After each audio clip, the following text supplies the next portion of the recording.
नमस्कार, जोहार झारखंड देख रहे हैं आप। आपके साथ मैं हूं शिप्रा झा। जमशेदपुर के होटल सागर में आग लगने से अफरा तफरी मच गई। आग पर काबू पाने के लिए दमकल की 3 गाड़ियां वहां पहुंची। करीब 1 घंटे की मशक्कत के बाद किसी तरीके से आग पर काबू पा लिया गया। हालांकि होटल के कमरों में धुआं भरा हुआ है, जिसे बाहर निकालने की कोशिश हो रही है। कहा जा रहा है कि होटल के किचन में आग लगी थी, जो धीरे धीरे फैलने लगी और इसी दौरान होटल के कर्मचारियों और मेहमानों को बाहर निकाल लिया गया। साथ ही समय पर आग पर भी काबू पा लिया गया है। ऊपर कवर करते हुए सीढ़ी लगा के और नीचे एक किचन की आग को कंट्रोल कर लिए है। फिलहाल लगभग 90% तक आग कंट्रोल हो चुका है। उसके बाद में टाटा स्टील की गाड़ी आई जो अभी सामने लगी हुई है। फिलहाल अभी स्थिति है कि थोड़ा बहुत फिर कहीं पे कि फायर का संभावना है, उसको हम लोग चेक करते हैं और आपको आश्वस्त कर देते हैं कि इस होटल के अंदर में कोई भी गेस्ट नहीं है, सब सुरक्षित बाहर निकल गए। आग मेन आग था, वहाँ से चिमनी एरिया से ही आग फैल गई चारों तरफ। किचन में जो एग्जॉस्ट लगा था वहाँ पे आग लगी? नहीं, किचन का चिमनी एरिया अलग है, नहीं पता, बट एग्जॉस्ट था वो। स्थिति अभी कंट्रोल है। ओवर हीटिंग के वजह से वो अभी हीट है, फायर कंट्रोल हो गया है, स्मोक है, वो निकल जाएगा थोड़ी देर में। नुकसान तो होटल के मालिक ही बता सकते हैं, लेकिन ज़्यादा नुकसान नहीं हुआ है, बच गया है। बड़ा घटना नहीं हुआ है, बच गया है, ज़्यादा नुकसान नहीं हुआ है। ये 2 गाड़ी हमने इस्तेमाल किया है, एक झारखंड अग्निशमन की तरफ से आई है और हम लोग टाटा स्टील की तरफ से। जमशेदपुर के सागर होटल में आग लगी है। आप देख सकते हैं ये जमशेदपुर का काफ़ी नामी होटल है सागर, और ठीक इसी के किचन में यहाँ पर आग लगी है और पूरा होटल में आप देख सकते हैं कि किस तरह यहाँ पर धुआं भरती है। यहाँ पर 2 दमकल पहुंचे हुए हैं। दमकल कर्मी जो है पूरी तरह आग पर कंट्रोल करने का प्रयास कर रहे हैं। जैसा कि दमकल अधिकारियों ने बताया कि अभी फिलहाल वहाँ की जो स्थिति है वो सामान्य है, वे आग को कंट्रोल में लगे हुए हैं और पूरे जो होटल है पूरी तरह यहाँ पर आग फैली हुई आग से आप देख सकते हैं किस तरह यहाँ पर धुआं फैला हुआ है और फिलहाल स्थिति फिलहाल नियंत्रण में है, लेकिन फिर भी जो सावधानी बरतनी चाहिए, दमकल विभाग पूरी तरह सावधानी बरत कर इस आग पर काबू पाने का प्रयास कर रही है। Provision Kumar, news 18 Jamshedpur. फर्जी डीड केस में ईडी की टीम ने रांची के निबंधन कार्यालय में कागजातों की छानबीन की और पिछले दिनों छापेमारी के दौरान ईडी ने बड़गाई अंचल में फर्जी दस्तावेज के जरिए जमीन की खरीद फरोख्त का पर्दाफाश किया था। समझा जा रहा है कि उसी से जुड़े मामले की जांच के लिए ईडी की टीम ने निबंधन कार्यालय पर दबिश दी। इसी मामले में पूछताछ के लिए ईडी ने रांची के पूर्व डीसी छवि रंजन को भी बुलाया था, पर उन्होंने 2 सप्ताह का समय मांग लिया था। ज्यादा जानकारी दे रहे हैं न्यूज़ 18 संवाददाता निरंजन। और मैं इस वक्त रजिस्ट्री कचहरी में खड़ा हूं।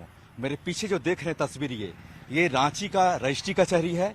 ईडी के 3 अधिकारी अंदर गए हैं। करीब 30 से 35 मिनट तक अधिकारी अभी मौजूद भी हैं और जिस तरह से बड़गांव अंचल के अंतर्गत तत्कालीन डीसी छवि रंजन पर आरोप लगा और आज 4 बजे ईडी ऑफिस में उसे पहुंचना था, लेकिन किसी कारणवश वह नहीं पहुंचे, उसको लेकर के इसकी जो परछाई है ईडी का और यहां पहुंच चुकी है। आप देख सकते हैं कि किस तरह से जो पूरे जांच पड़ताल होती है दस्तावेज की, वो लगातार कर रही है। और आप देखें तस्वीरों में, मैं आपको लगातार दिखा रहा हूं कि किस तरह से यहाँ के जो ईडी के अधिकारी हैं अंदर बैठे हुए हैं। मैं आपको ज़्यादा तेज आवाज़ में इसलिए नहीं बोल सकता हूं क्योंकि यहाँ पर अभी ईडी के अधिकारी अंदर बैठ करके कागजों की छानबीन कर रहे हैं। लेकिन जिस तरह से पिछले 15-20 दिनों से मामला पूरी तरह से इस सुर्खियों में आया है, तब से सभी लोग यहाँ पर मौजूद हो गए हैं। लेकिन हालांकि जो ईडी के अधिकारी हैं ये कागजों की छानबीन कर रहे हैं और आप देखें कि मेरे जो कैमरे हैं इसमें ईडी के अधिकारी यहाँ पर अंदर मौजूद हैं और इसकी जांच पड़ताल कर रहे हैं। आप देखिए मेरे कैमरा के सामने ठीक यहाँ जो हैं वो देखिए आप, वो जो सामने देख रहे हैं ईडी के अधिकारी हैं। जहाँ तक हम देख पा रहे हैं जो कैमरे के सामने हैं, कैमरा के सामने आते ही ईडी के अधिकारी यहाँ से छिप गए हैं। लेकिन निश्चित तौर पर यह पुख्ता हो गया कि ईडी के अधिकारी यहाँ जो दस्तावेज हैं, ज़मीन से जुड़े जो मामले हैं, इसकी जांच पड़ताल कर रहे हैं। अब आपको हम थोड़ा सा बाहर का दिखाते हैं कि किस तरह से यहाँ जो रात का सन्नाटा है, आप देख सकते हैं कि 9 से ज़्यादा हो गए हैं। पूरी तरह सड़कें वीरान हो गई है। ईद का भी समय है और आज जुम्मा का अंतिम नमाज भी था। लेकिन जिस तरह से पूरे झारखंड में जमीन से संबंधित मामला दिन प्रतिदिन पर्दाफाश हो रहा है। निश्चित तौर पर ये आने वाला वक्त ही तय करेगा। कैमरामैन संजीव तिवारी के साथ निरंजन सिंह, न्यूज़ 18 रांची। दुमका में एसडीओ के चैम्बर में एक अजीबोगरीब घटना हुई। दरअसल एक बुजुर्ग गरीब ने एसडीओ को एक आवेदन सौंपा जिसके अंदर 1500 रुपए थे। पैसे देखकर एसडीओ भड़क गए। उन्होंने तुरंत पुलिस को खबर की, लेकिन जब पूछताछ की गई तो बुजुर्ग ने बताया कि उन्हें गांव में यही कहा गया था कि बिना पैसे का कोई काम नहीं होगा, इसलिए वे पैसे लेकर आए थे। बुजुर्ग अपनी पुश्तैनी जमीन पर रिश्तेदारों के दखल से परेशान थे। एसडीओ ने उनके आवेदन पर संबंधित थाना और अंचल अधिकारी को उचित कार्रवाई करने का आदेश दिया है। साथ ही किसी सरकारी काम में घूस न देने और गुमराह करने वाले लोगों से सचेत रहने को कहा है।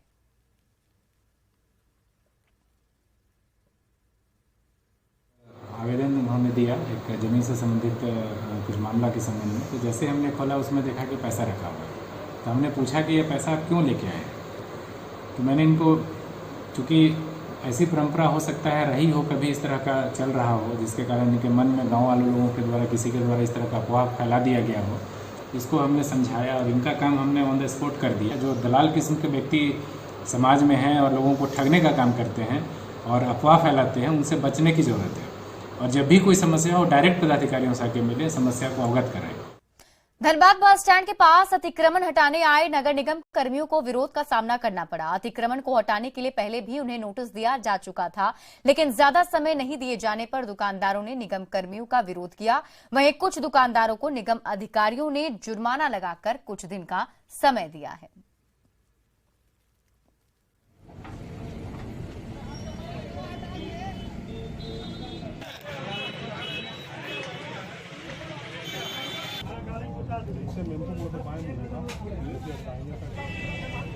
दुकान के आगे हम लोग शेड लगाएंगे, पानी न पड़े, पत्थर न पड़े, ताकि कोई आदमी बैठे नहीं।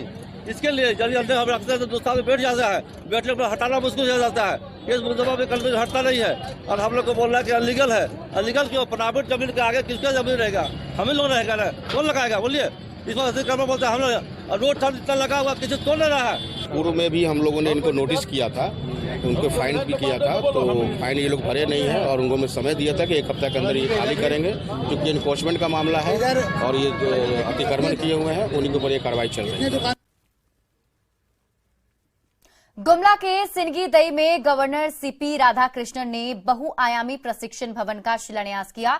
इस मौके पर राज्यपाल ने विकास भारती की ओर से किए जा रहे विकास कार्यों की भी सराहना की। साथ ही वन विज्ञान केंद्र के कारीगरों के बीच प्रमाण पत्र का भी वितरण किया। राज्यपाल ने कहा कि ग्रामीण विकास भारती का मॉडल पूरे देश के लिए मॉडल साबित हो सकता है। उन्होंने शिक्षा, पर्यावरण, स्वास्थ्य और पेयजल के क्षेत्र में चल रही योजनाओं की भी सराहना की।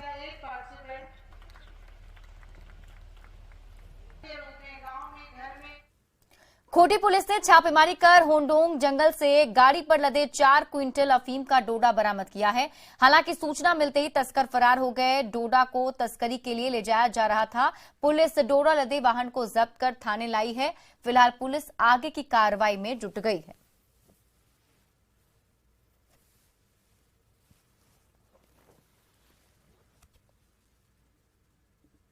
देश भर के साथ साथ झारखंड में भी कोरोना का पंजा तेजी से पसरता जा रहा है और 1 महीने के अंदर मरीजों का आंकड़ा 284 पहुंच गया है, जबकि राजधानी रांची में कोविड के 83 एक्टिव केस हैं। देवघर में 22 और पूर्वी सिंहभूम में 83 मरीज हैं।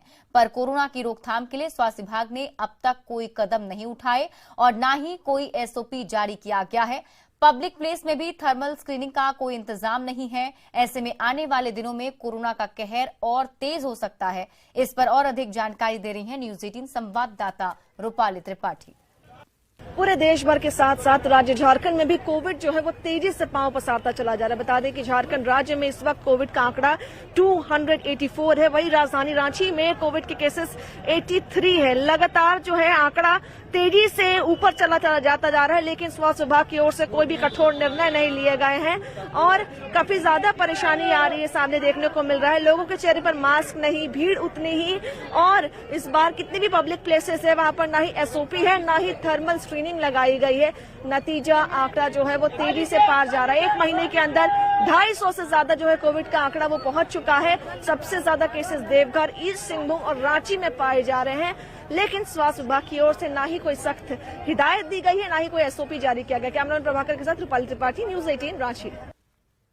रांची में धीरे धीरे अब खेल के मैदान खत्म होते जा रहे हैं। ज्यादातर खेल मैदानों को या तो पार्क में तब्दील कर दिया गया है या फिर वहां कोई ना कोई कार्यक्रम होता रहता है, जिससे खिलाड़ियों को काफी समस्याओं का सामना करना पड़ता है।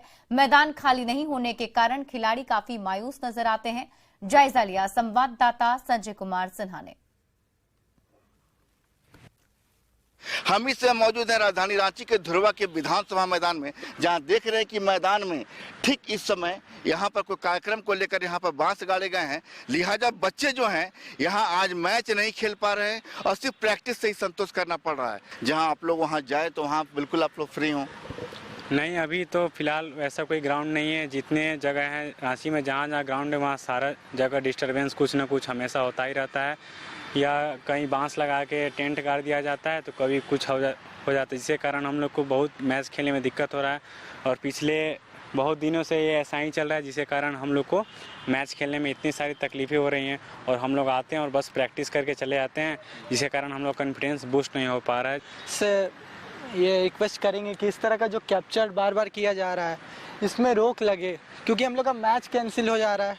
तो उससे नेट में आप कितना भी प्रैक्टिस कर लीजिए, जब तक मैच नहीं खेलिएगा तो वो बात कोई क्लियर नहीं हो सकता है। प्रैक्टिस तो कर लेते हैं, लेकिन मैच खेलने के लिए खुला मैदान चाहिए। जब नेट से बाहर निकलकर खिलाड़ी जो है यहाँ जब खुले मैदान में आते हैं तब उनकी नज़र पड़ती है इस तरह के अतिक्रमण पर, मतलब कि मैदान उन्हें खुला नहीं मिलता है। और जब मैदान खुला नहीं मिलेगा तो जाहिर है ये खिलाड़ियों के लिए जो करियर है वो भी खुला हुआ नहीं मिलेगा। करियर में कहीं ना कहीं बाधा आती है।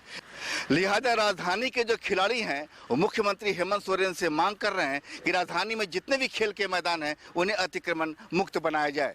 संजय कुमार सिन्हा, न्यूज 18 रांची। चतरा पुलिस के जवानों ने सड़क पर फ्लैग मार्च करके असामाजिक तत्वों को कड़ी चेतावनी दी है। साथ ही शांति और सौहार्द बिगाड़ने वालों पर सख्त कार्रवाई करने का भी संकेत दिया। एसडीपीओ अविनाश कुमार के नेतृत्व में केसरी चौक से लेकर मेन रोड, बिंद मोहल्ला और अंसार नगर तक जाबाज जवानों ने फ्लैग मार्च किया। साथ ही आम लोगों से मिलजुल कर पर्व मनाने की अपील की। एसडीपीओ अविनाश कुमार ने बताया कि सोशल मीडिया पर भी पैनी नजर रखी जा रही है। उन्होंने कहा कि चतरा में अमन और चैन बिगाड़ने की किसी भी तरह की कोशिश हुई तो उसे सफल होने नहीं दिया जाएगा। संवेदनशील ठिकानों पर मजिस्ट्रेट के साथ साथ जवानों को भी ड्यूटी पर तैनात किया गया है। ईद से पहले रांची के बाजारों में इत्र की खुशबू फैली हुई है। हर कीमत के इत्र बाजारों में बेचे जा रहे हैं। दुकानों में अलग अलग किस्म के इत्र मौजूद हैं। 50 रुपए से लेकर 300 रुपए तक के इत्र बाजारों में बेचे जा रहे हैं। जायजा लिया संवाददाता गौरव झा ने। ईद से पहले इत्र के खुशबू से बाजार गमक रहा है। इस वक्त हम रांची के मेन रोड बाजार में हैं। आज अलविदा जुमे की नमाज पढ़ी जा रही है और उससे पहले बाजारों में आप देखिए खरीदारी जो है वो जोरों पर है। खासकर इत्र की जो खुशबू है वो बाजार में बिखेरी जा रही है और जो ग्राहक हैं वो यहाँ पर इत्र खरीदने के लिए पहुँच रहे हैं। दुकानदार बताते हैं कि सस्ते से लेकर महंगे इत्र तक उन्होंने रख रखा है और ये खास अवसर है जबकि स्थानीय लोग दुकानों पर आते हैं, इत्र की खुशबू को सबसे पहले वो खरीदते हैं, उसके बाद अन्य चीजें खरीदते हैं, क्योंकि बताते हैं कि इत्र की खासियत है और इसी खासियत की वजह से इत्र को लगाते हैं वो ईद के दिनों में। हमारे साथ एक स्थानीय है यहाँ पर जो खरीद रहे हैं इत्र को। क्या कारण है कि इत्र खरीदते हैं? इत्र हम लोग का सुन्नत होता है, सुन्नत तरीका से हम लोग लगाया जाता है इत्र। ठीक है, कितने का मिल रहा है? ये 80 रुपये का है, 100 का है, 200 का है। स्थानीय दुकानदार है यहाँ पर, कैसा बिक्री है ये बताइए? बिक्री बहुत अच्छा है, 2-3 दिन से जो है। कौन कौन सा है आपके पास इत्र, क्या क्या है? जीन है, रॉयल प्रोफेसी है, कस्तूरी है, मजमुआ है, जास है, गुलाब है, चॉकलेट मस्क है। 30 रुपया से लेकर के 250 रुपये तक का है। इस वजह से हमने आपको दिखाया कि किस तरीके से इत्र की जो बिक्री है वो रांची के बाजारों में हो रही है। कैमरा पर्सन प्रभाकर के साथ गौरव झा, न्यूज 18 रांची। पश्चिमी सिंहभूम के चक्रधरपुर में बनी पानी की टंकी सालों से जर्जर पड़ी है। टंकी के पिलर में दरार पड़ने लगी है, प्लास्टर भी उखड़ने लगे हैं। पानी की टंकी इतनी बुरी स्थिति में है कि कभी भी टूटकर गिर सकती है। शिकायत के बाद भी पेयजल और स्वच्छता विभाग ने इसे नगर परिषद को हैंडओवर किया है। अब इस पुरानी टंकी को तोड़कर नई टंकी बनाने का फैसला लिया गया है। फिलहाल नई टंकी के लिए जमीन की तलाश की जा रही है। ये जमीना को भी तोड़ के फिर से एक नया बनाना है, उस पर भी अभी हम लोग गए थे देखने के लिए उस पर कहाँ पे सुटेबल जमीन हो सकता है और कहाँ पे पानी का सोर्स अच्छा मिल सकता है। वहाँ पे हम लोग देख के उसको भी अभी नया उसको बनाएंगे। बोकारो के सेक्टर 4 में चौहरमल मंदिर में राजा राहु की पूजा बड़े धूमधाम के साथ मनाई गई। इस पूजा में दूर दराज और दूसरे जिलों से भी लोग शामिल हुए। पूजा को लेकर महिलाओं में खासा उत्साह रहा। इस अवसर पर श्रद्धालु अंगारों पर भी चले और कई करतब दिखाए।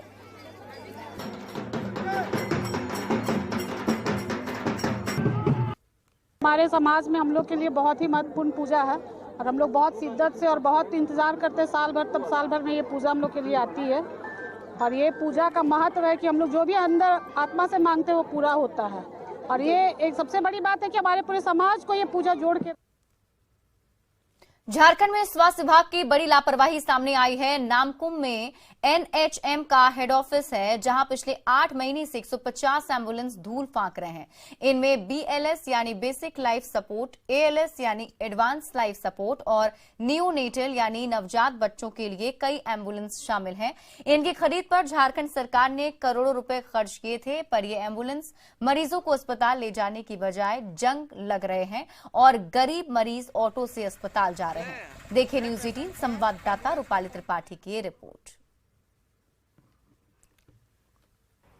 राज्य भर में स्वास्थ्य विभाग से लगातार लापरवाही सामने आ रही, लेकिन उस लापरवाही को सुधारने की जगह विभाग अपनी नाकामी छुपाने में जुटा है। नामकुम स्थित मुख्य स्वास्थ्य विभाग कार्यालय की तस्वीर देखिए, किस तरीके से 8 महीनों से 125 से 150 जो एम्बुलेंसेस है वो यहाँ पर धूल फाक रही है। तस्वीरों में साफ देखिए किस तरीके से जो एम्बुलेंसेस लोगों की, झारखंड वासियों की मदद के लिए थे, लाखों करोड़ों रुपए लागत से लाए गए थे, वो आज यहाँ पर धूल फाक रहे हैं। हाल ये है कि जो एम्बुलेंसेस है उसके अंदर भी घास वगैरह दिखाई दे रहा है, उसके अंदर भी जो कीड़े मकोड़े हैं वो जमने शुरू हो गए हैं, लेकिन विभाग अब तक बिल्कुल भी बेफिक्र नजर आ रहा है। इन एम्बुलेंसेस में खास एम्बुलेंस है advance life support, basic life support, तीसरा नियोनाटल यानी कि केवल बच्चों के सपोर्ट के लिए ये एम्बुलेंसेस बनाए गए हैं। 3 तरीके के खास एम्बुलेंस यहाँ पर उपलब्ध है, लेकिन ये लोगों तक नहीं पहुंचाया गया, ये यहाँ पर लाकर लगा दिया गया है।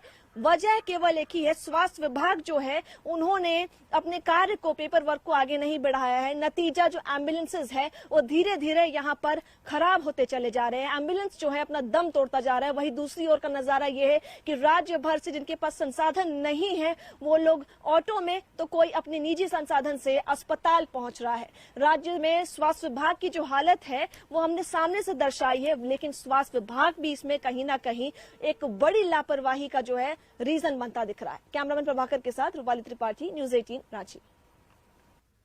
और फिलहाल इस बुलेटिन में अभी के लिए बस इतना ही। आप देखते रहिए न्यूज 18 बिहार झारखंड।